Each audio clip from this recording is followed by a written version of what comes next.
In the middle of a grueling concert rehearsal, Jungkook suddenly hugged Jimin from behind. The gentle whisper made his legs tremble. A sudden embrace during a brutal rehearsal unravels buried fears, forbidden emotions, and a secret that could shatter everything they built. The music cut off mid-beat, the echo of the bass still vibrating through the hollow arena when Jungkook's arms wrapped around Jimin from behind. "Don't move," Jungkook whispered, his breath warm against Jimin's ear. Jimin's legs trembled. The stage lights, harsh and white, turned the sweat on his skin into a blinding sheen. His chest rose and fell in sharp, uneven breaths as the choreography they had repeated for 10 hours dissolved into something fragile and unscripted. Around them, staff shuffled papers, dancers stretched, and the choreographer barked instructions into a headset, but the world narrowed to the circle of Jungkook's arms and the tremor running through Jimin's body. "Hayoung, you're shaking," Jungkook murmured. "I'm not," Jimin lied, though his fingers had curled into fists at his sides, nails digging into his palms. The lie tasted metallic, like the blood he remembered from biting his lip too hard during a performance years ago, smiling through pain because the cameras demanded perfection. Jungkook didn't let go. The rehearsal hall smelled of dust, overheated electronics, and the faint citrus of cleaning spray. Jimin focused on those details, grounding himself in the ordinary, because the alternative was to acknowledge the storm inside him, the one he had spent years locking behind careful smiles and disciplined movements. From the top, the choreographer shouted. The music roared back to life. Jungkook released him, but the ghost of the embrace lingered, a warmth pressed into Jimin's spine. They fell into formation, bodies moving with machine-like precision. Every step was muscle memory, every turn calibrated to the millisecond. Yet Jimin felt off balance, as if the floor beneath the stage had tilted. He caught Jungkook watching him in the mirror. Not the casual glance of a teammate checking synchronization, but something heavier, searching, afraid. Jimin looked away first. They ran the sequence again and again. The beat pounded into Jimin's bones until it felt like his own pulse. His thighs burned, his lungs ached, but he welcomed the pain. It was simpler than the knot tightening in his chest. During a brief water break, he retreated to the far edge of the stage, where the light fell off into shadow. He tilted his head back, gulping air that tasted faintly of metal rigging and old curtains. His reflection in a dark monitor stared back, eyes rimmed red, smile nowhere to be found. "You're avoiding me." Jungkook's voice came from behind, softer now, stripped of the teasing lilt he used in public. Jimin didn't turn. "I'm resting," Jimin replied. "You stopped breathing during the bridge," Jungkook said. "You always do when you're overwhelmed." Jimin's grip tightened around the water bottle until the plastic crackled. "You're imagining things." A long silence followed, filled with the distant thud of speakers being tested and the murmur of staff coordinating lighting cues. Then Jungkook spoke again, barely above a whisper. "You promised you wouldn't disappear like that again." The words struck deeper than any accusation. For a moment the rehearsal hall dissolved, replaced by a memory Jimin had tried to bury. A dressing room door locked from the inside, the sound of his own ragged breathing, the suffocating weight of expectations pressing down until the world went dark at the edges. When he had emerged, face washed and smile rehearsed, no one had asked questions, except Jungkook. Jimin finally turned. Jungkook stood too close, eyes wide with a vulnerability he rarely showed. Sweat dampened his hair, and his chest still heaved from the last run-through, but his focus never wavered. "I'm here," Jimin said, though the words felt fragile. "For now," Jungkook replied. The unspoken fear hung between them, that one day Jimin might step off the stage and never return, swallowed by the pressure he pretended didn't exist. A stagehand called for places. The break was over. They returned to formation, the opening notes of the next song threading through the air like a warning. This choreography was the most demanding, sharp drops, breathless spins, a lift timed to the exact beat of a crashing cymbal. Jimin had insisted on perfecting it, long after the others were satisfied. Perfection was the only shield he trusted. The music surged. Jimin moved. Every motion cut through the air with practiced grace, but his mind flickered with Jungkook's words, with the memory of that locked door, with the terrifying possibility that he was more fragile than he allowed anyone to see. Then came the lift. Jungkook's hands found his waist, steady and sure, raising him into the air. For a heartbeat, Jimin was weightless, suspended beneath the blazing lights, the world below blurred into shapes and shadows. "Trust me," Jungkook said under his breath. Jimin did. He let his body fall into the next movement, trusting Jungkook to guide him safely back to the stage. When his feet touched the floor, the impact jolted through his bones, but Jungkook's hand lingered at his back, an anchor, a promise. The sequence ended to the echo of the final note. Silence followed, thick and expectant. The choreographer nodded slowly, "Better again."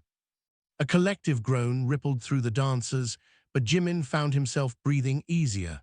The storm inside him had not vanished, but it had shifted, no longer a solitary weight, but something shared in the quiet understanding between him and Jungkook. As they reset their positions, Jungkook leaned closer, voice barely audible over the hum of the lights. "You don't have to carry it alone." Jimin stared straight ahead, the stage stretching before him cinematic and unreal, like a world built from light and sound. His reflection in the mirror showed a man still trembling, but also one who hadn't stepped away. "Then don't let go," Jimin whispered. The music began again, and this time, when Jungkook's presence closed in behind him, Jimin didn't flinch. The bass dropped harder this time, rattling the scaffolding above the stage, as if the entire arena were moments from collapse, and Jimin's voice cut through the music in a sharp, unfiltered shout. "Stop treating me like I'm about to break." The track screeched to a halt. Dancers froze mid-step. Somewhere in the rafters, a loose cable clanged against metal, the sound echoing like a warning bell. Jungkook stood inches away, chest heaving, eyes blazing with something far more dangerous than anger. "Then stop acting like you're already shattered," he shot back. The words landed like a slap. A murmur rippled through the crew. The choreographer lowered his headset slowly, sensing the fault line opening across the stage. No one intervened. No one dared.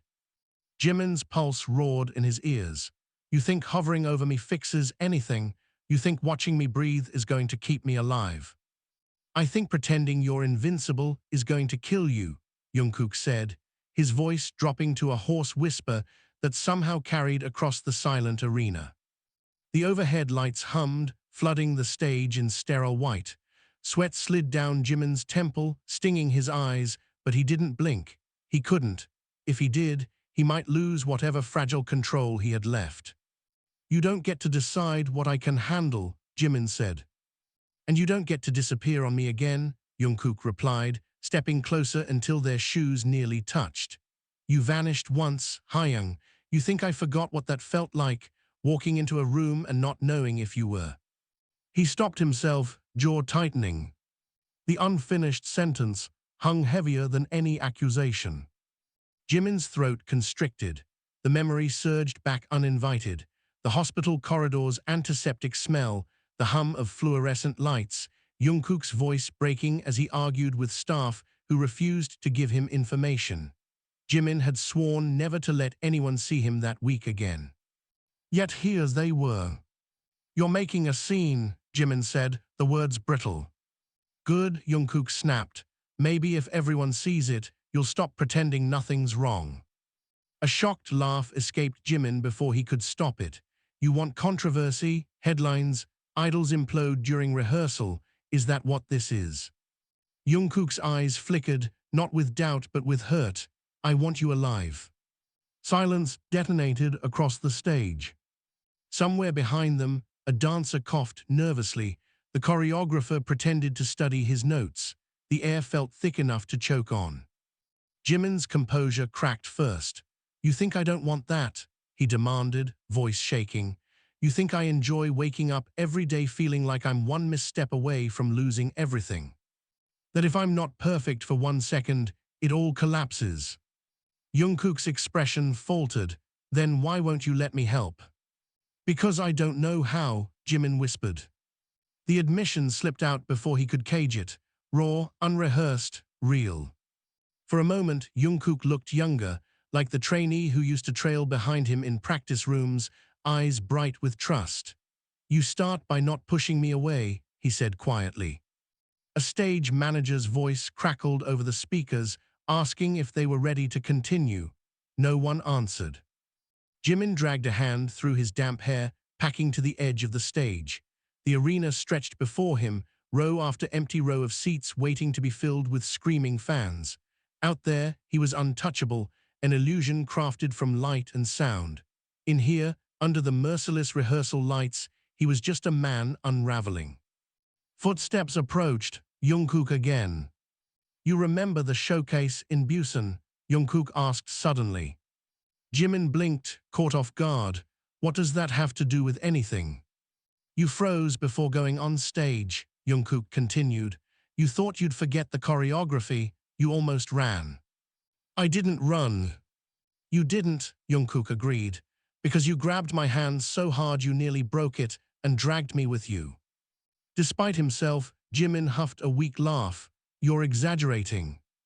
"You left nail marks," Jungkook said, holding up his palm as if the ghosts of those crescents still lingered. His expression softened. "You trusted me then." The memory bloomed vivid and warm.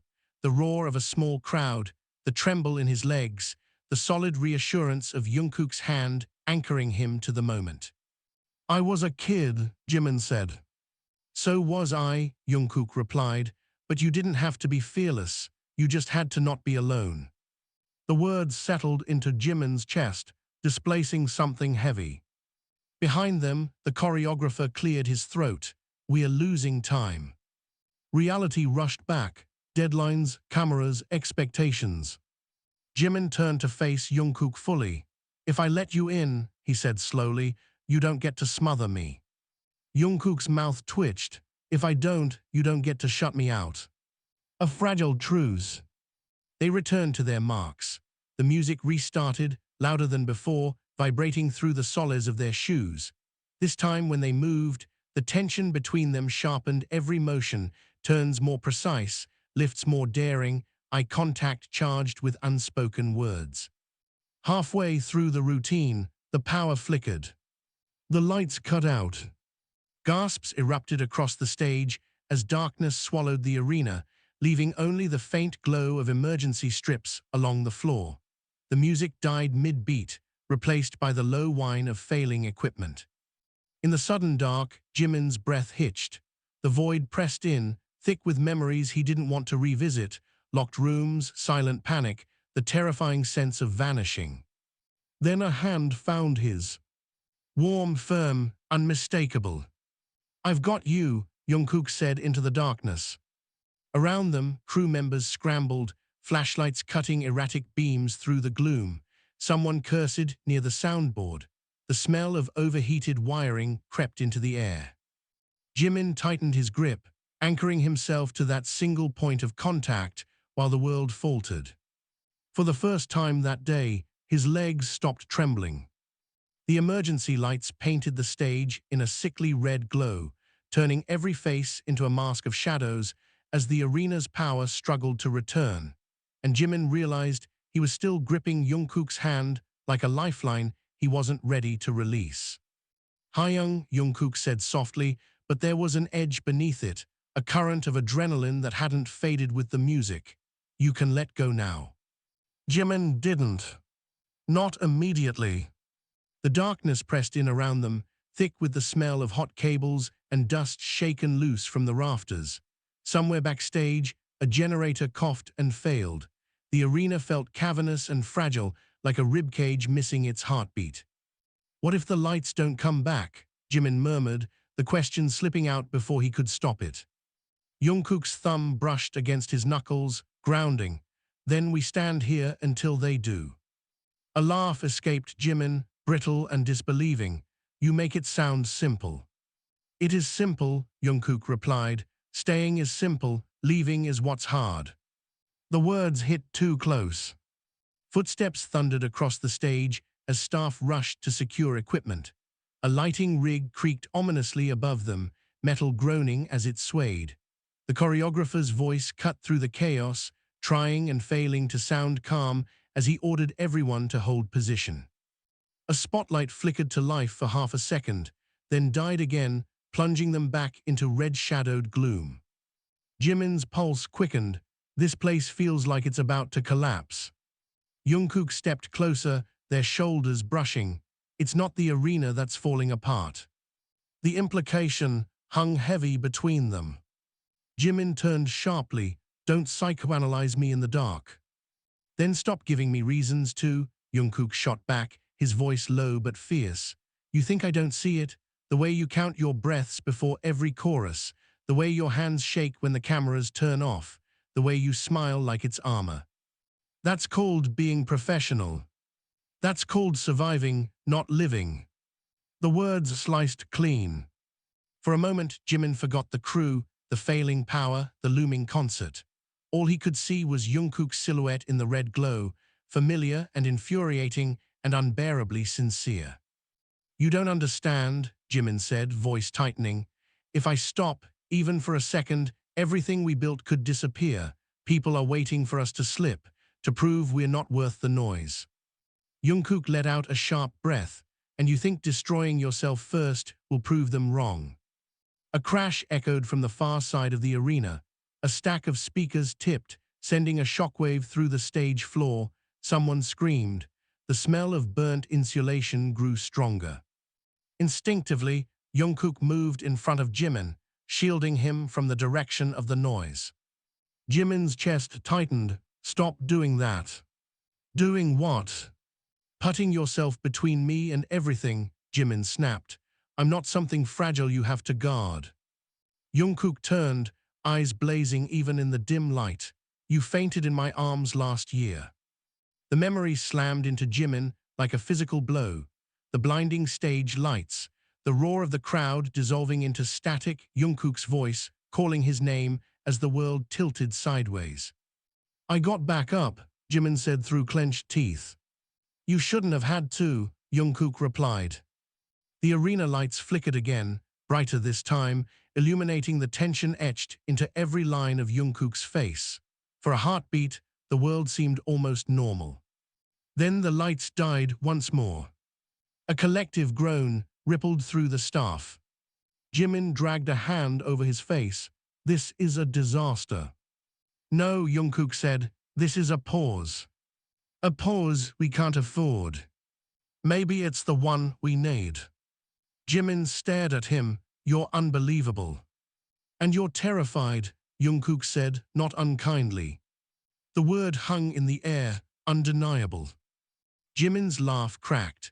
Of course I am. I'm terrified of forgetting a step, of missing a note, of waking up one day and realizing the stage doesn't feel like home anymore. His voice dropped to a whisper. I'm terrified of being replaceable. Jungkook's expression shifted, the anger draining into something raw and aching. You're not replaceable, he said. You're irreplaceable to me. The admission landed between them like a live wire. For a moment, the chaos around them faded, the shouts, the clatter, the failing lights, until there was only the sound of their breathing, uneven and dangerously synchronized. Jimin swallowed. You shouldn't say things like that. Why? Jungkook demanded. Because it's true, because it complicates things, because it makes you feel something you don't want to name. Jimin's heart pounded so hard it hurt, because we don't get to be selfish. Jungkook stepped closer. Since when is caring about someone selfish? Since it risks everything, Jimin replied. Since it gives people something to tear apart. Since it makes every glance, every touch, every moment on stage feel like evidence. A heavy silence followed. Jungkook's voice, when it came, was quieter. So you'd rather feel nothing. Jimin looked away. I'd rather survive. The generator roared to life. Lights blazed on, flooding the arena in harsh brilliance. The sudden brightness forced everyone to squint, reality snapping back into place with brutal clarity. Staff erupted into applause. The choreographer shouted for everyone to reset. Jimin and Jungkook stood frozen in the center of the stage, their proximity suddenly too visible, too exposed. Jungkook stepped back first. The distance felt like a wound. Places, the choreographer called. They moved mechanically to their marks. The music restarted, louder than before, as if trying to erase the last 10 minutes. The choreography demanded precision, intensity, perfection. Jimin delivered all three. But something had shifted. Every time Jungkook's hand brushed his waist, every time their eyes met in the mirror, the unspoken words from the darkness pulsed between them, dangerous, undeniable, alive. As the final note crashed through the arena, the team erupted in relieved cheers. The power was stable. The rehearsal could continue. The show would go on. Jimin forced a smile, bowing slightly as staff clapped. Inside, his heart was still racing, not from the dance, not from the blackout, but from the realization that the most terrifying collapse hadn't been the arena's failing power. It had been the walls he'd built around himself. And now, with one whispered confession in the dark, those walls were no longer standing. The first scream didn't come from the stage. It came from the stands. Sharp, human, terrified. Music stuttered to a halt mid-beat as every head snapped toward the darkened seating area. The arena lights, newly restored, glared against rows of empty chairs, except they weren't empty anymore. A figure stood near the barricade, where no one should have been allowed during a closed rehearsal. Security shouted, radios crackled to life, the figure bolted. "Stay here," a staff member yelled, but the command dissolved under the surge of adrenaline flooding the room. Jimin's stomach dropped. Unauthorized access during rehearsal. In an industry built on control, this was more than a breach, it was a threat. Jungkook was already moving. "Don't," Jimin called, grabbing his wrist. "Let security handle it." Jungkook's eyes burned with a protective fury Jimin knew too well. They were screaming. "And you running into the stands helps how?" Jimin shot back. "You're not invincible." Jungkook hesitated, jaw clenched, then exhaled sharply. "Fine, but you're not leaving my side." Jimin almost argued, almost insisted he didn't need guarding. But the echo of that scream still rang in his ears, and the arena suddenly felt too open, too vulnerable. "Fine," he muttered. Security swarmed the seating area, flashlights slicing through shadows. Staff ushered dancers off stage, voices tight with forced calm. The illusion of control was cracking again, fissures spiderwebbing through the carefully managed world they lived in. "What if they had a camera?" one dancer whispered nearby, "or worse." "Don't speculate," another replied, though her voice trembled. Jimin wrapped his arms around himself, suddenly cold despite the heat of the stage lights. Unauthorized footage, rumors, scandals built from half-truths and stolen moments. Their lives could be rewritten by a single clip taken out of context. Jungkook noticed, he always noticed. "You're spiraling," he said quietly. "I'm being realistic," Jimin replied. "You know how fast things spread, one headline, one rumor." "Then let them spread the truth," Jungkook said. Jimin stared at him. "You think the truth matters?" Jungkook held his gaze. "It does to me." The sincerity in his voice was almost unbearable. A security officer approached, speaking to the manager in urgent tones. Words drifted across the stage: fan, fake credentials, phone confiscated, footage unclear. Jimin's pulse pounded. "Footage," he repeated under his breath. Jungkook's expression hardened. "We didn't do anything wrong." Jimin let out a humorless laugh. "You think that's ever stopped anyone from making it look like we did?" The manager clapped his hands sharply, forcing attention. "We are pausing rehearsal. Everyone stay inside the restricted area until we confirm the situation is contained." Murmurs erupted. Phones buzzed as staff checked internal messages. the air filled with tension thick enough to taste. Jimin turned away from the commotion, needing space to breathe. He walked to the edge of the stage, staring into the rows of seats that seemed to watch him back. The arena felt different now, less like a stage, more like an exposed nerve. Footsteps approached. Of course it was Jungkook. "You always go to the edge when you're overwhelmed," he said. Jimin didn't look at him. "You always follow. Someone has to." Jimin's laugh was soft and bitter. "You make it sound noble." "It's not noble," Jungkook said. "It's selfish." That made Jimin turn. "Selfish? I stay because I can't stand the thought of you facing everything alone," Jungkook admitted, voice tight. "If that's selfish, fine, I'll own it." Jimin searched his face, looking for hesitation, for the playful deflection Jungkook usually hid behind. There was none, just raw, unfiltered truth. "You're not supposed to say things like that out loud," Jimin whispered. "Why?" Jungkook challenged. "Because it might be overheard, because someone might twist it into something scandalous, because it might force you to admit you feel it too." Jimin's chest constricted. "You don't know what I feel." Jungkook stepped closer. "Then tell me." The challenge hung between them, electric. "I feel trapped," Jimin said finally, the words spilling out faster than he could stop them. "Trapped between who I am and who I'm allowed to be. Trapped between wanting something real and knowing it could destroy everything we've worked for." Jungkook's voice dropped. "And what if everything we've worked for isn't worth losing yourself?" Jimin's breath hitched. "Easy for you to say." "You think I'm not afraid?" Jungkook shot back. "You think I don't see how quickly people turn, how one rumor can erase years of sacrifice? I'm terrified, Hyung. I just refuse to let fear decide what I'm allowed to care about." The words struck deep. Before Jimin could respond, a commotion erupted near the barricade. Security dragged a struggling figure into view, a young man, face pale, eyes wild. He shouted something unintelligible, his voice cracking. "Let me talk to them," the intruder yelled. "They need to know the truth." Staff moved quickly to block the view, but the words had already landed. Jimin felt the blood drain from his face. "The truth," he whispered. Jungkook's hand brushed his arm, steadying. "Ignore him." But the intruder kept shouting, voice breaking through the chaos. "You're lying to them. They deserve to know what you're hiding." The arena buzzed with alarm. Managers barked orders. Security tightened their grip. Jimin's mind raced. Hiding, secrets.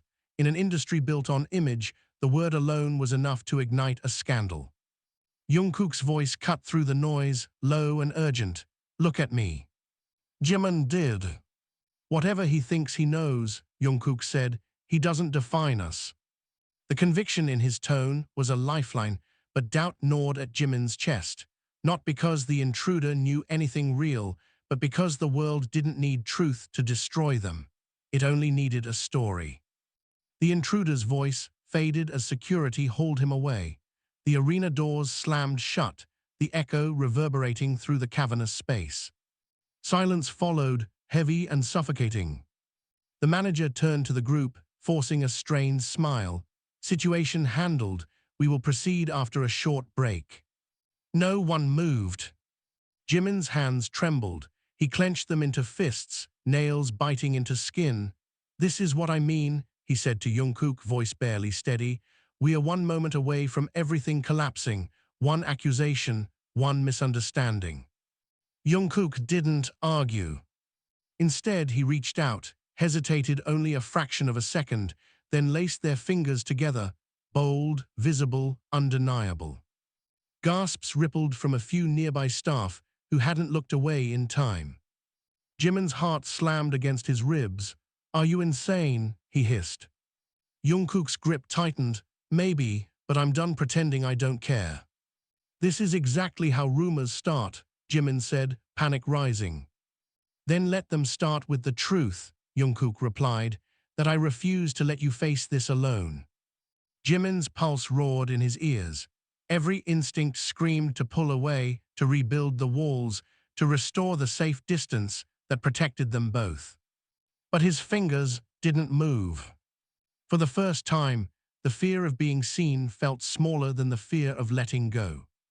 The arena lights hummed overhead, steady and unblinking, illuminating the moment with brutal clarity.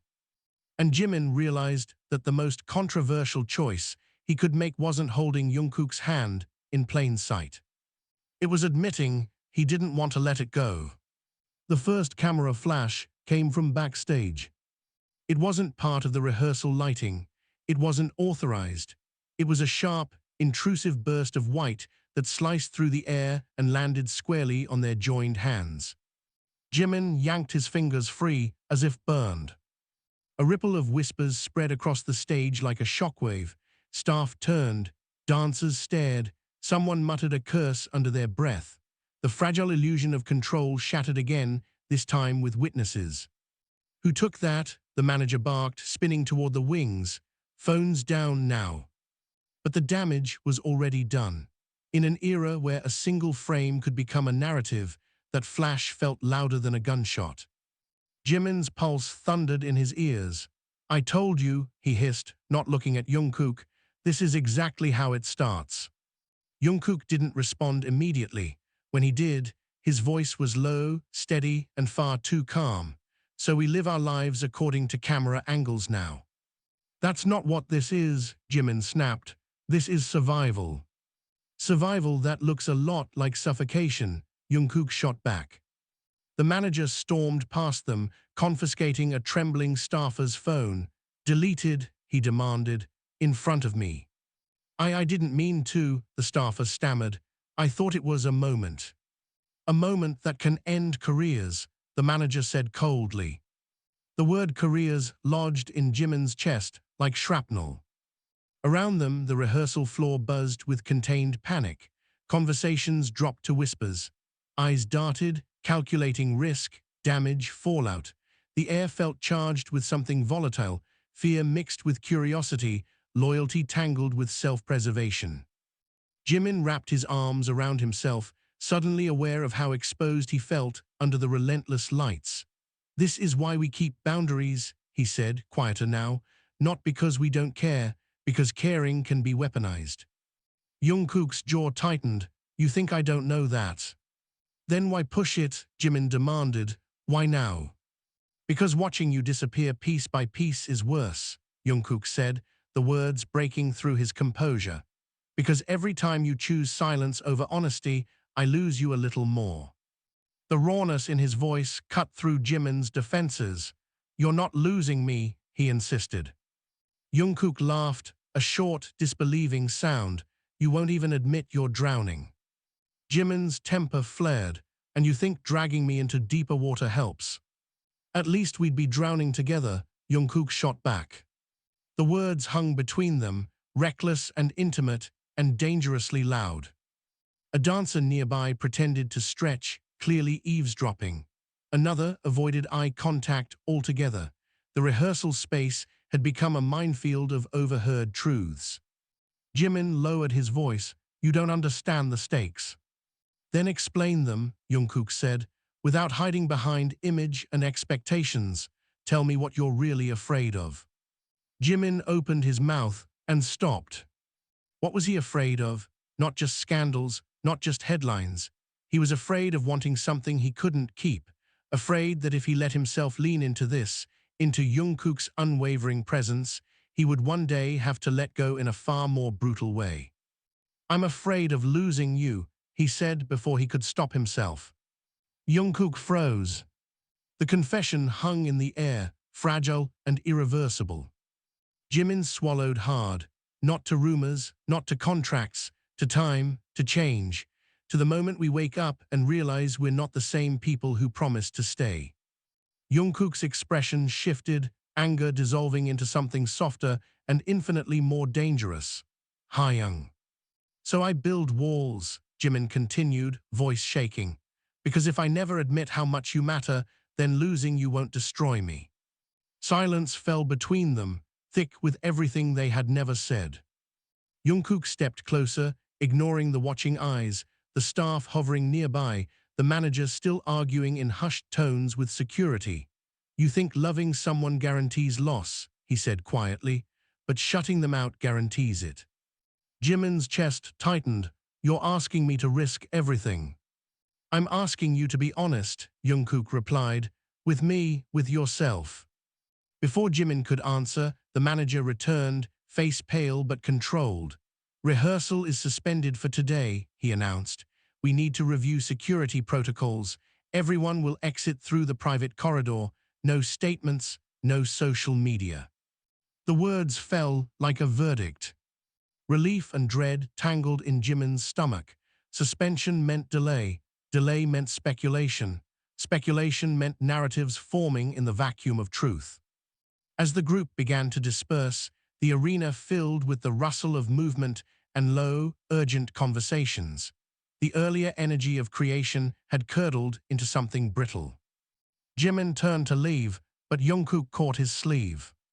Don't run, Jungkook said. I'm not running, I'm following instructions.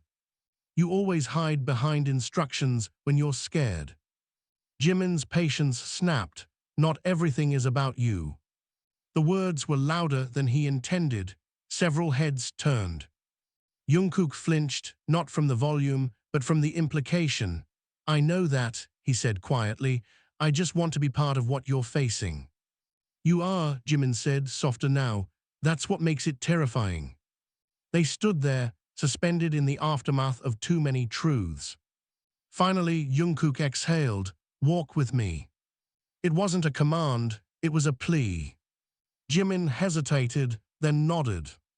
They moved toward the private corridor together, the hum of the arena fading behind them. The hallway smelled of concrete and faint detergent, the fluorescent lights buzzing overhead. Their footsteps echoed in uneven rhythm.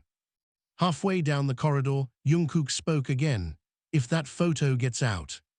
It will, Jimin said. Everything does. Then let them speculate, Jungkook said. I'm tired of living like a shadow in my own life.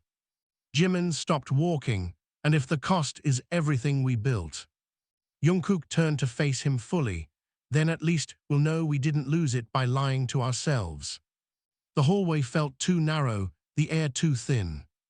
You're asking me to be braver than I know how to be, Jimin whispered. Jungkook's gaze softened. You've always been braver than you think, you just hide it behind perfection. For a long moment, neither of them moved. Then slowly, Jimin reached out, not for Jungkook's hand this time, but for his wrist, fingers wrapping around it with quiet determination. I'm still afraid, Jimin admitted. Jungkook's voice was gentle, so am I. Their shared fear didn't vanish. It didn't resolve. It simply existed between them, no longer a solitary burden, but a weight they acknowledged together. At the end of the corridor, the exit door loomed, a threshold between the controlled world of rehearsal and the unpredictable storm waiting outside. Jimin released Jungkook's wrist just before pushing it open. Not because he wanted to, but because he knew the world beyond, that door was already watching. The corridor door hadn't even fully closed behind them when the noise hit like a tidal wave. Voices shouting, the frantic clicking of camera shutters. Jimin froze. They had exited through the private route. Security was supposed to clear the perimeter, yet beyond the barricades at the loading dock, a cluster of figures surged forward, phones raised, lenses gleaming, voices overlapping in a chaotic chorus. Jimin, Jungkook, over here. Is it true you fought during rehearsal? Were you holding hands on stage? The words struck like stones. Security scrambled, forming a human barrier, but the damage was already done. Someone had talked, someone had leaked. The closed rehearsal was no longer closed. Jungkook's hand hovered near Jimin's back, not touching, as if asking permission he didn't dare assume. Don't look at them, Jungkook murmured. Too late. Jimin's gaze locked onto a phone screen thrust above the crowd. Even from a distance, he recognized the frozen image displayed there. The two of them on stage, fingers intertwined, faces tense and unguarded under the rehearsal lights. His stomach dropped. It had already spread. Get them in the van, a manager shouted. Security urged them forward. The path to the vehicle felt impossibly long, every step accompanied by shouted questions and flashing lights. Jimin kept his head down, but the words pierced through anyway. Is your relationship affecting the group? Are you hiding something from fans? Was the intruder telling the truth? The last question hit hardest. Jimin stumbled. Jungkook's hand closed around his elbow, steadying him. Keep moving, he said under his breath. They reached the van, the door slid open, they climbed inside. The door slammed shut, sealing out the chaos, but not the echo of those questions. Silence filled the vehicle, thick and suffocating. Jimin stared at his reflection in the dark window, superimposed over the blurred motion of the outside world. He looked pale, exposed, human in a way he had spent years trying to conceal. Across from him, Jungkook's knee bounced relentlessly. Well, Jungkook said finally. Voice tight, that escalated. Jimin let out a hollow laugh. You think? The manager, seated near the front, spoke without turning around. Phones are already blowing up. We're working on containment. No one says anything publicly until we issue a statement. Containment. The word felt clinical, dehumanizing. What exactly are we containing? Jungkook asked, his tone dangerously calm. Speculation, the manager replied. Narratives, anything that can be misinterpreted. Jimin's voice was barely audible. What if it wasn't misinterpreted? The van fell silent. The manager turned slightly, just enough for his profile to be visible. Then we reinterpret it. Jungkook's laugh was sharp. You mean we lie? We protect the group, the manager corrected. That's the priority. The group. The word had always been sacred. Shared sacrifice, shared dreams, shared responsibility. Jimin felt its weight pressing down on his chest. Jungkook leaned forward. And what about protecting the people in it? That's what I'm doing, the manager said, patience thinning. You're young, you don't understand how quickly public sentiment can turn. One rumor can destroy years of work, Jungkook finished. Yes, we've heard the speech. Jimin closed his eyes. The van's engine hummed beneath them, a low vibration that matched the tremor in his bones. I need air, he whispered. We can't stop, the manager said immediately. I'm not asking to stop, Jimin replied. I'm asking to breathe. Jungkook shifted closer. Open the window, he told the driver.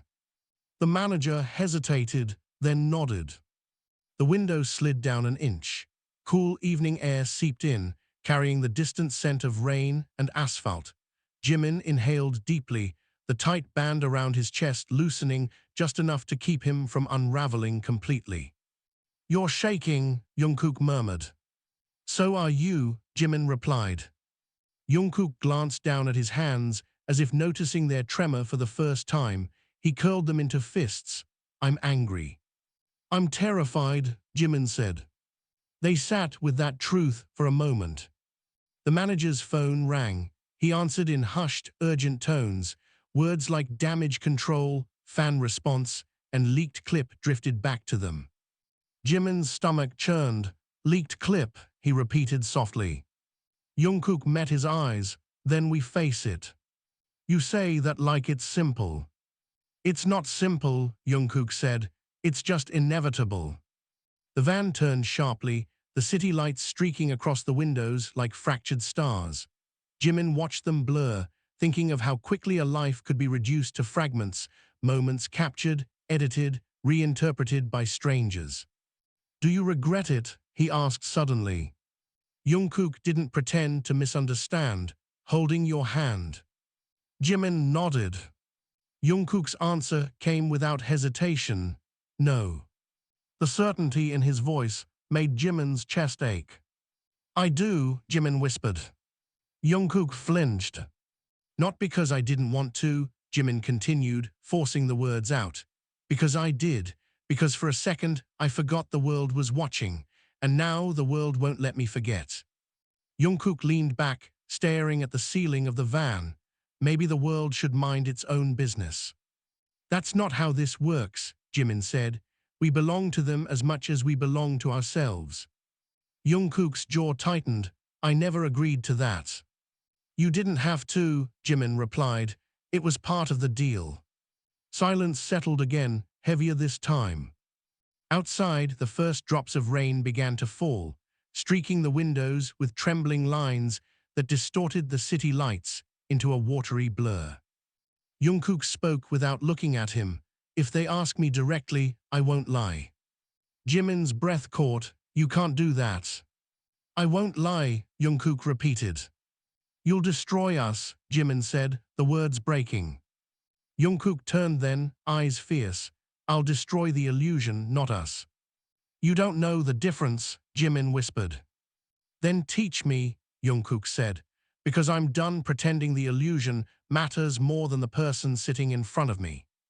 The rain intensified, drumming against the roof like a relentless heartbeat.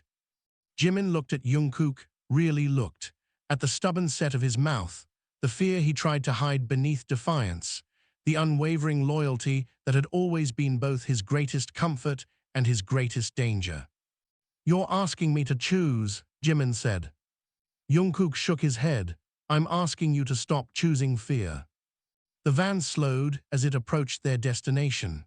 Through the rain-streaked glass, the dorm building loomed, a sanctuary and a cage, depending on how you looked at it.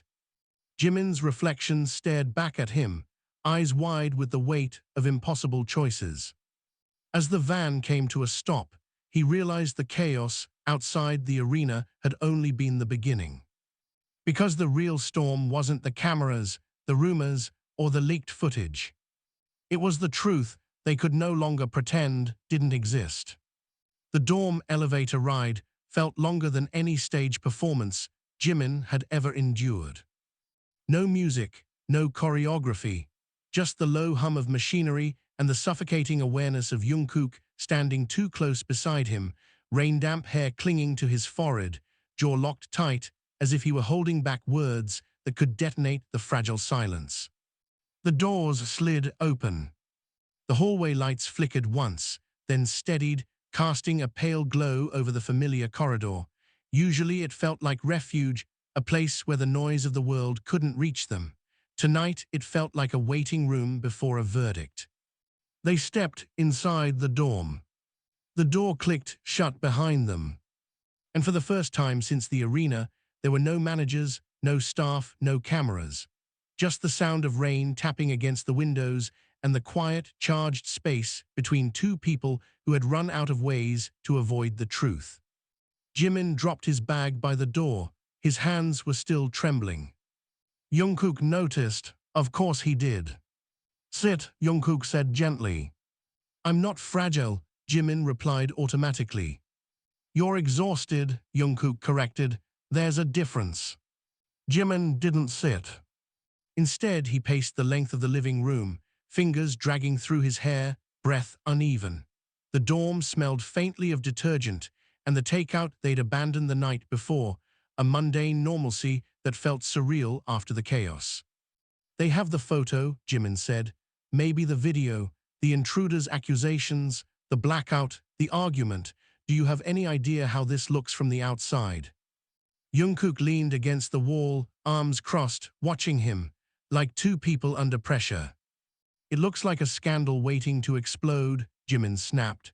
It looks like betrayal, like secrets, like something they can dissect until there's nothing left.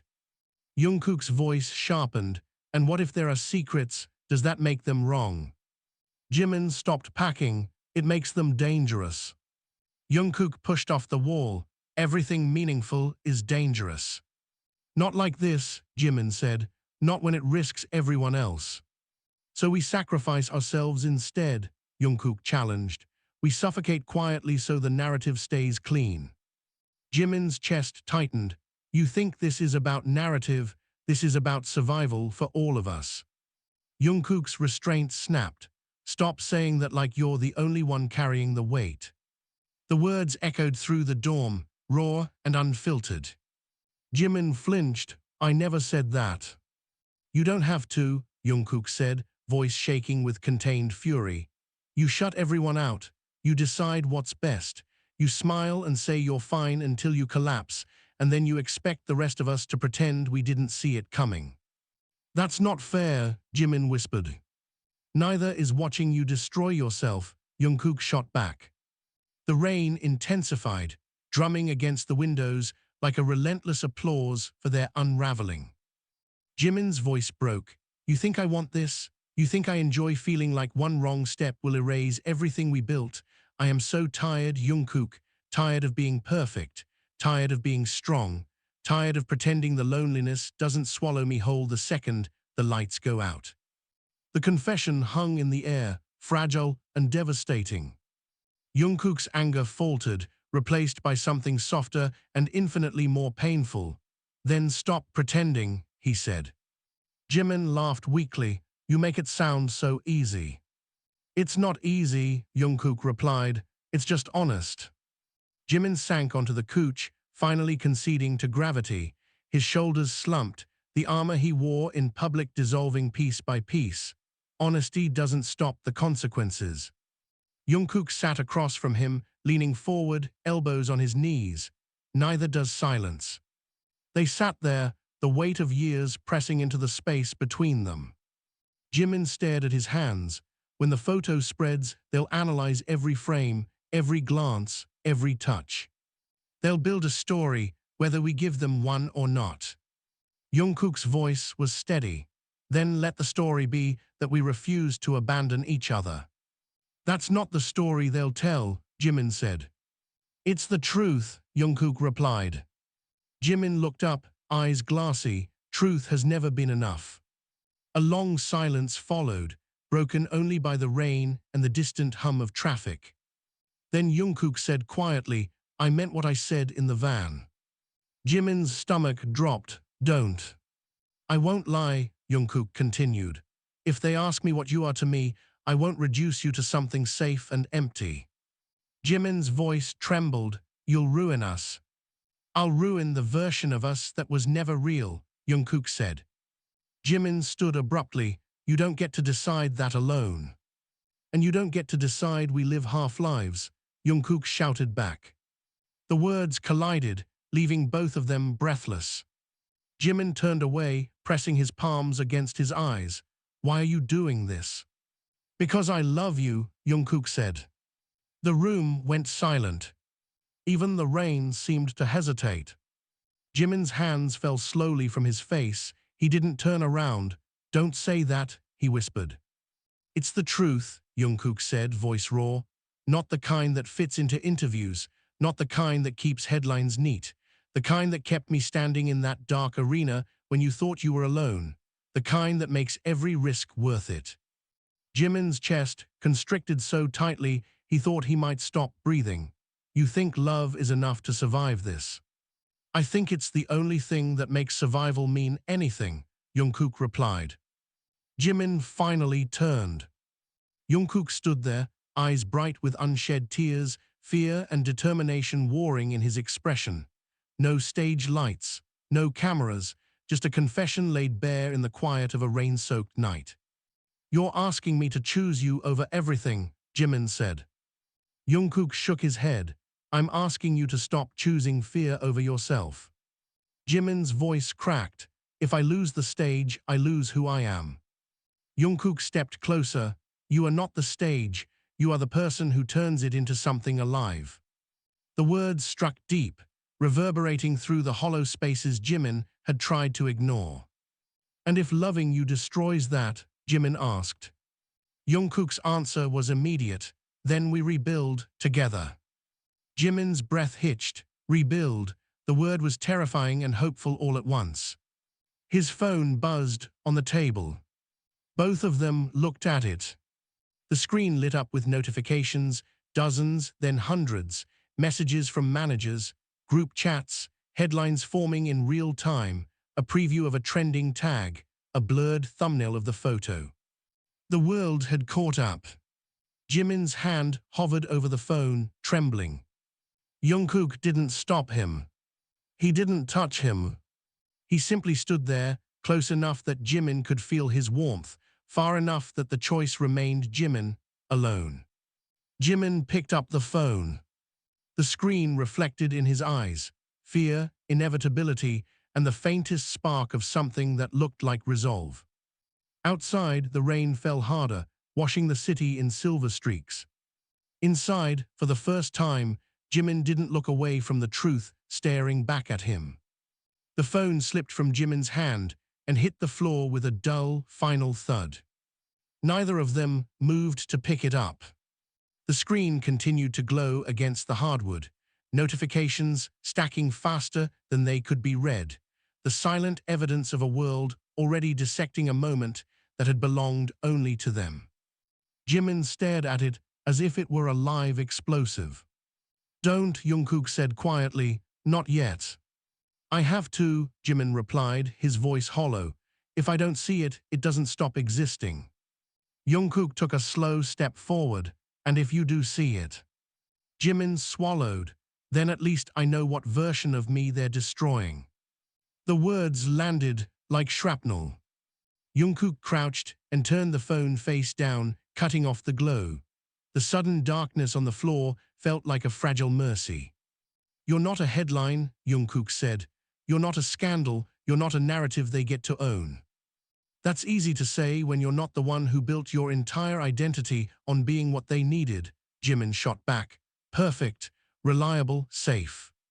Jungkook's jaw tightened. "You think I haven't done the same?" Jimin's voice rose. "You've always had the luxury of being fearless." A sharp silence followed. Jungkook's laugh was short and humorless. "Fearless," he repeated. "I've been terrified since the day I realized how much you mattered to me." Jimin blinked. "You think I don't see the risks?" Jungkook continued, his voice gaining heat. "The contracts, the expectations, the fans who feel entitled to every piece of us. I see it all. I just decided you were worth the fear." The raw conviction in his voice made Jimin's chest ache. "You don't get to make that decision alone," Jimin said, softer now. "I didn't," Jungkook replied. "You made it with me every time you reached for my hand when you thought no one was looking, every time you leaned on me after a performance, every time you trusted me with the parts of yourself you hide from the world." Jimin's breath hitched. "That was different." "Was it?" Jungkook challenged. "Or was it just hidden well enough to feel safe?" The rain battered the windows harder, wind rattling the glass like a warning. Jimin sank back onto the couch, suddenly exhausted. "I don't know how to survive this." Jungkook sat beside him, close but not touching. "We figure it out together." "That's not a plan," Jimin whispered. "It's a start." Silence stretched between them, heavy but no longer empty. Then Jimin spoke again, voice barely audible. "What if they hate us?" Jungkook didn't hesitate. "Some will." The honesty strung. "And the others?" Jimin asked. "They'll see us," Jungkook said. "Not the illusion, not the perfection us." Jimin laughed weakly. "You have too much faith in people." "I have faith in you," Jungkook corrected. The words settled into Jimin's chest, unfamiliar and warm. His gaze drifted to the phone on the floor. "It's already trending, isn't it?" Jungkook didn't answer. That was answer enough. Jimin leaned forward, elbows on his knees, hands clasped so tightly his knuckles blanched. "If this destroys the group." "It won't," Jungkook said firmly. "You can't promise that." "No," Jungkook admitted, "but I can promise that hiding won't save it." Jimin closed his eyes. The weight of years pressed down on him, trainee days, relentless schedules, the first time he heard fans chanting their names, the silent vows he made to never be the reason everything fell apart. "I was willing to be lonely forever," he said, "if it meant protecting what we built." Jungkook's voice broke. "I was never willing to lose you to that loneliness." Jimin turned to him, eyes shining. "Why didn't you say something sooner?" "I was waiting for you to be ready," Jungkook replied. "And then I realized you never be ready if fear kept making your choices." The truth of it hurt. Jimin laughed through the ache. "So you forced the world to watch." "I held your hand," Jungkook said. The world chose to look. A long silence followed. Then Jimin reached down and picked up the phone. His hands still trembled, but he didn't drop it this time. He turned the screen back on. The flood of notifications was overwhelming, messages from managers demanding silence, from friends asking if he was okay, from unknown numbers filled with speculation. Headlines were already forming, carefully neutral, but dripping with implication. He scrolled.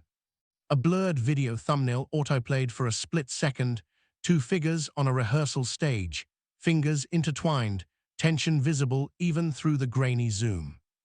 Jimin's breath caught. He locked the phone and set it aside. "Well," Jungkook asked. "It's out," Jimin said. "There's no containing it now." Jungkook nodded slowly, as if he'd expected nothing else. Jimin studied his face. "You're not panicking." "I'm terrified," Jungkook said. "I'm just done letting terror decide who I'm allowed to love." The word love hung between them again, no less dangerous for being repeated. Jimin's voice was fragile. "Say it again." Jungkook blinked. "What?" "That you love me," Jimin said. "Not in the dark, not in the middle of a fight. Say it when you know the world is listening." Jungkook's breath hitched. The rain pounded against the windows like 1,000 racing hearts. "I love you," Jungkook said. No hesitation, no whisper, no retreat. Jimin's eyes filled, the tears he'd held back for years finally spilling over. "You're reckless," he whispered. Jungkook's answering smile was small and sad. "Only for you." Jimin let out a shaky laugh that dissolved into a sob. He covered his face, shoulders trembling, not with fear this time, but with the overwhelming release of no longer pretending. Jungkook hesitated only a moment before closing the distance, pulling Jimin into his arms. This time, Jimin didn't resist. He clung. The embrace was messy, desperate, unpolished, nothing like the controlled gestures they showed the world. It was two people choosing each other in the middle of a storm they might not survive. "I'm still scared," Jimin admitted into Jungkook's shoulder. "Me too," Jungkook murmured into his hair. Outside, thunder rolled across the city, deep and resonant. Inside, the truth settled between them. Not a solution, not a guarantee, but a beginning. And for the first time since the arena lights went out, Jimin realized that whatever they were about to face, he wasn't facing it alone. The rain had not stopped since midnight. It lashed against the cracked windows of the safe house like a warning the world refused to silence.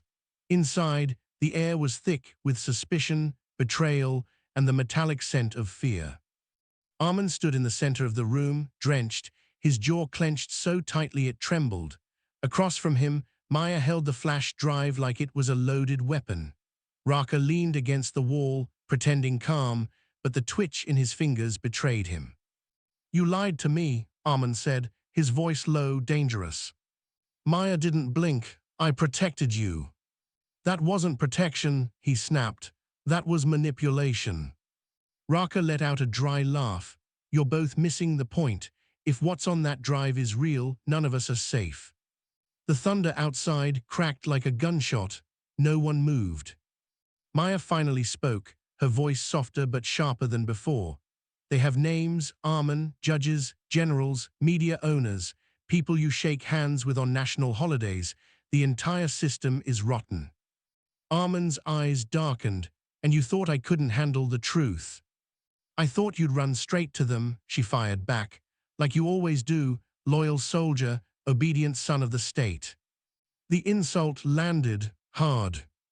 Raka pushed himself off the wall. "Enough. We don't have time for your marital therapy session. They know we took the data." Silence fell again, heavier this time. Armin turned slowly. "How?" Raka hesitated. That was all the answer they needed. Maya's grip tightened around the flash drive. "You told them." "I didn't tell them everything," Raka said quickly, "just enough to buy us time." "Time," Armin's voice rose. "You sold us out for time." "For survival," Raka shouted back, stepping forward. You think this is a movie? There are no heroes here, only people who live and people who disappear. Maya's eyes glistened, but her voice stayed cold. Who's coming? Raka swallowed. Special Unit Garuda. The name sucked the oxygen out of the room. Armin staggered back a step. They don't get deployed domestically. They do when the secret is bigger than the law, Raka said. The rain intensified, drumming like marching boots. Maya moved toward Armin, her voice breaking for the first time. Listen to me, we can still expose them, international press, leak everything. And get millions killed when the economy collapses, Armin shot back. You think chaos is justice? Her face hardened. Justice is truth. No, he said, justice is stability. Raka scoffed, spoken like a man already owned. The tension snapped. Armin lunged, slamming Raka against the wall, forearm crushing his throat. You don't get to judge me. Maya shouted, stop, this is exactly what they want. But neither man listened. You betrayed us, Armin hissed. I saved us, Raka choked. By crawling, Armin said. By surviving, Raka roared, shoving him back with sudden force. They stood there, chests heaving. The distance between them filled with years of loyalty now turned to poison. Then the lights went out. Darkness swallowed the room. A single red dot appeared on Maya's chest. She froze. Sniper, Raka whispered. Another red dot found Armin, then one on Raka. A voice crackled through a loudspeaker outside, calm and inhuman. This is Special Unit Garuda. Exit the building with your hands visible. You have 30 seconds. Maya's breath trembled. They're going to kill us anyway. Armin's mind raced. Not if we give them what they want. Raka shook his head. They don't want the drive, they want silence. The countdown began. 25. Maya looked at Armin, really looked at him, like she was memorizing a face she might never see again. If we die, promise me you won't die for their lies. He stared back, conflict tearing through him. Duty, truth, survival, love. Every choice was a betrayal of something. 15. Raka stepped closer to them both. There's a tunnel under the kitchen, old drainage line. We run on 3. Armin frowned. You said they surrounded us. I said they know we are here, Raka replied. Not that they know everything. Maya's lips parted in shock. You planned this. I plan for betrayal, Raka said. It's the only constant. 10. Boots splashed outside. Shadows moved past the broken windows. Armin closed his eyes for a fraction of a second. When he opened them, the soldier was gone. In his place stood a man with nothing left to lose. On 3, he said. Maya nodded, tears mixing with rainwater on her cheeks. Raka smirked. Now you're thinking like survivors. 3. They ran. Glass exploded inward. Gunfire tore through the walls. The safe house became a storm of splinters and dust. Armin grabbed Maya's hand, pulling her through the smoke. Raka kicked open the kitchen hatch, revealing a black throat of concrete and rushing water below. They dropped into darkness as bullets chewed the floor above them. The tunnels swallowed them whole. Behind them, the voice on the loudspeaker spoke again, colder now. They chose resistance. In the darkness, Maya's voice echoed, shaking but alive. What happens now? Armin's answer came after a long, heavy silence. Now, he said, we burn the truth into the world, or we disappear trying. And somewhere far above them, the nation they once believed in began to hunt them like ghosts. The tunnel stank of rust, rot, and forgotten things. Water rushed past their knees, icy and relentless, carrying debris that scraped against the concrete like fingernails. The darkness was absolute except for the weak beam of Raka's dying flashlight, which flickered as if even the light was afraid to stay. Maya stumbled. Armin caught her before she fell. Don't stop, he said, breath ragged.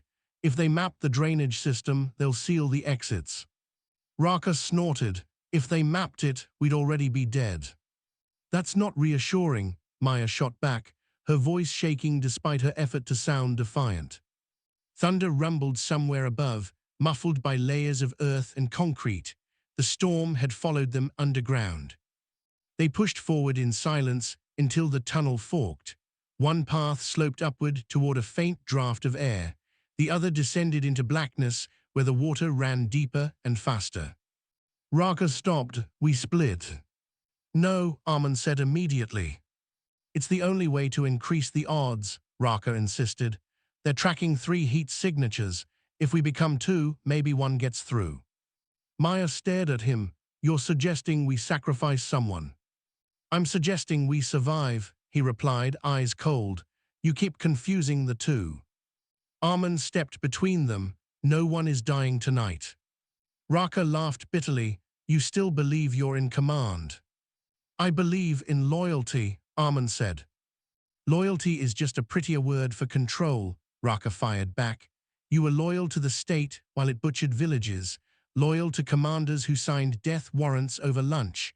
Don't lecture me about loyalty. Maya's head snapped toward Armin. Is that true? Armin didn't answer. The silence was the loudest sound in the tunnel. You told me you were deployed for humanitarian operations, she whispered. We built roads, he said quietly. And Grave, she pressed. His jaw tightened. We followed orders. Raka's voice cut in like a blade. There it is, the national hero, builder of roads and Grave. Shut up, Armin growled. Why? She deserves the truth, or is truth only useful when it destroys your enemies? Maya stepped back, as if the man she loved had become a stranger. How many? Armin's eyes glistened. I stopped counting. The words hung there, heavy, irreversible. For a moment, the roar of the water was the only sound. Then Maya laughed, a broken, disbelieving sound. And you argued with me about justice. I argued about chaos, he said, voice cracking. You think exposing everything will cleanse this country? It will tear it apart. People will turn on each other. The army will fracture. Militias will rise. You'll trade corruption for civil war. And you think silence is peace, she shot back. Silence is just violence with better public relations. Raka raised the flashlight, illuminating their faces, pale, soaked, raw with truth. This is why they always win. Because people like you, he nodded at Armin, fear instability more than injustice. And people like you, he turned to Maya, believe truth is pure when in reality it's a grenade.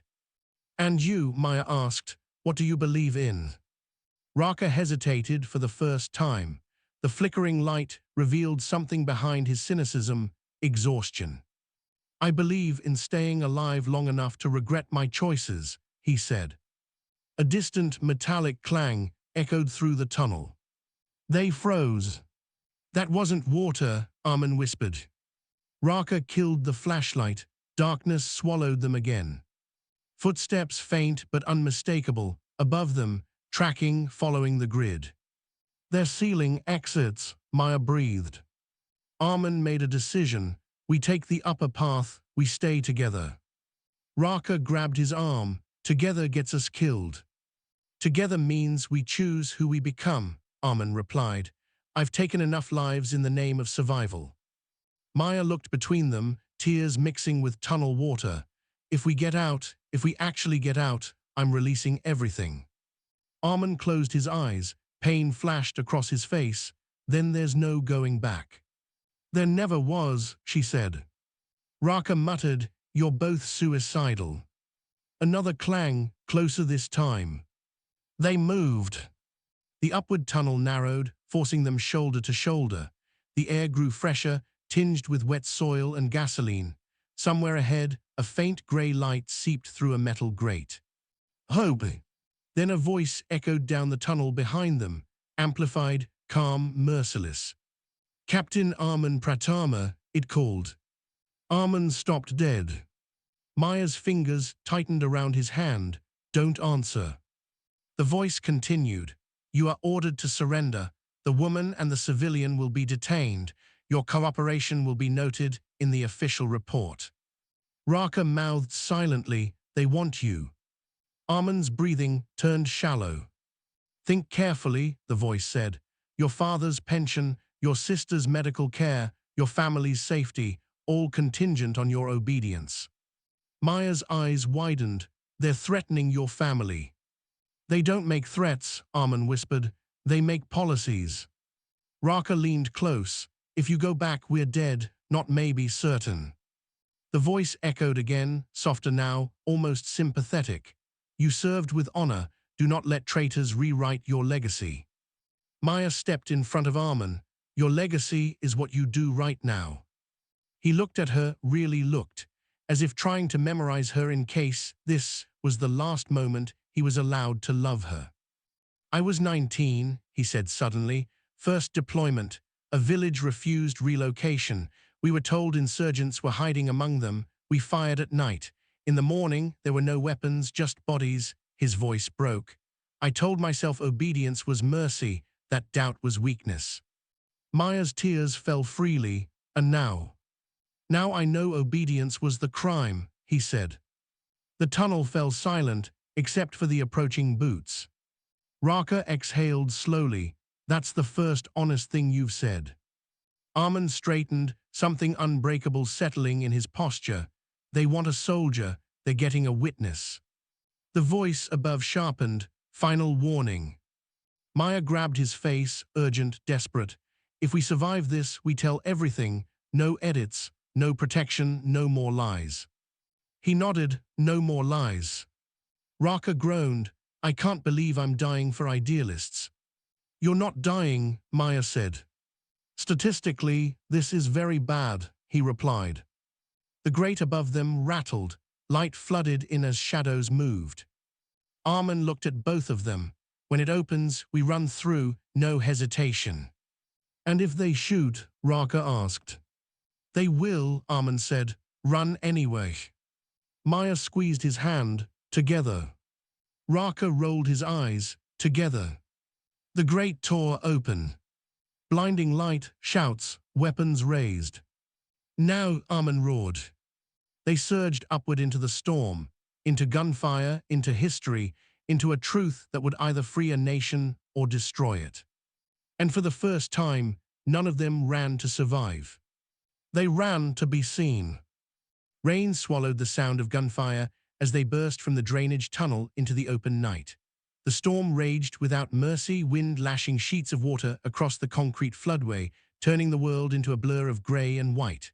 Spotlights cut through the darkness, searching, accusing.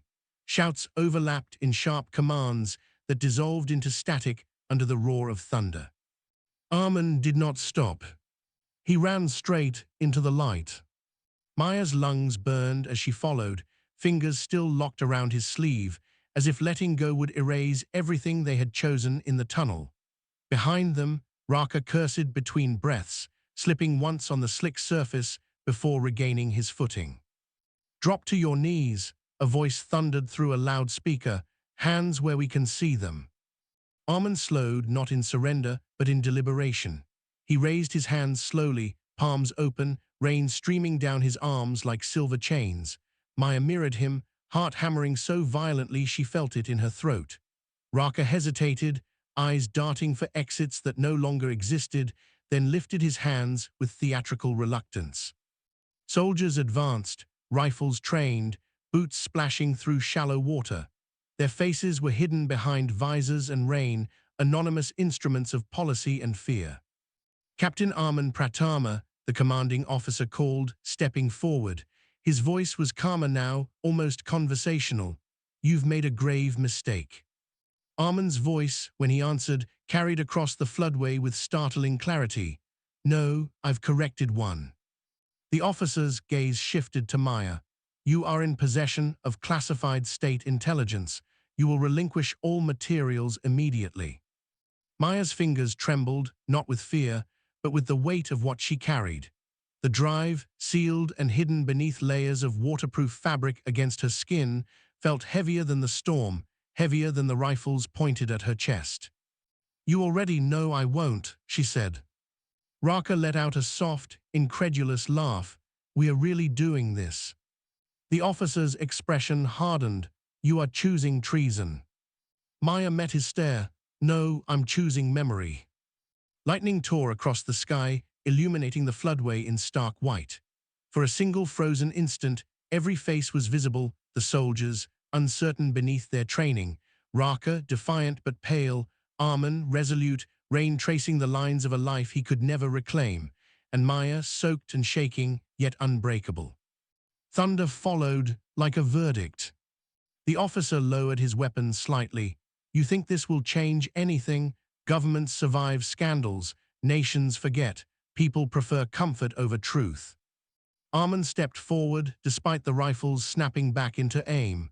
Maybe, but forgetting is a choice. Tonight we refuse it. Raka added, quieter now, and if we disappear, that's a headline too. The officer studied them, not as targets, but as variables. The storm raged around them, drenching uniforms, shorting electronics, turning orders into echoes. Detain them, he said at last. Soldiers moved in. Hands forced behind backs, cold restraints biting into skin. Maya's cheek pressed against the wet concrete as they secured her, the taste of rain and iron filling her mouth. She turned her head just enough to see Armin beside her, forced to his knees, yet holding her gaze with a steadiness that cut through the chaos. No more lies, he murmured. No more lies, she echoed.